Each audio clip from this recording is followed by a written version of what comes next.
دوستو، ہماری آج کی ویڈیو کا موضوع ہے ساگا۔ محدود معنوں میں اس کا اطلاق ان کہانیوں پر ہوتا ہے جن کا تعلق قرون وسطیٰ کے آئس لینڈ یا اسکینڈینیویا سے ہو، لیکن اب اس اصطلاح کی معنوی حدود میں کسی قدر وسعت پیدا ہو چکی ہے۔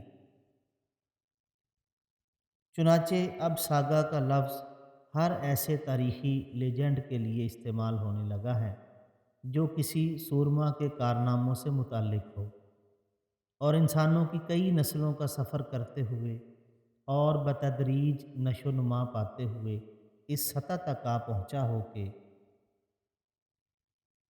کہ عام لوگ اسے ایک سچا واقعہ سمجھنے لگے ہیں۔ گویا ساگا کا مقام ایک باقاعدہ تاریخی واقعے اور تراشے ہوئے کسی فرضی قصے کے بین بین ہے۔ انسائکلوپیڈیا بریٹینیکا کے مطابق ادبی اصطلاح کے طور پر ساگا کا لفظ ان سوانح عمریوں کے لیے استعمال ہوتا ہے جو آئس لینڈ اور ناروے میں قرون وسطیٰ میں لکھی گئیں۔ کنگ ساگا ساگا کی ایک قسم ہے۔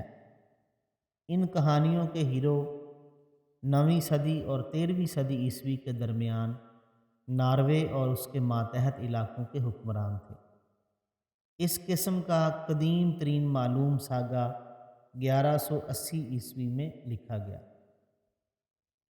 جو شاہ ناروے سینٹ اولف متوفی 1030 عیسوی سے متعلق ہے، اور اس کا نام ہے فرسٹ سیگا آف سینٹ اولف۔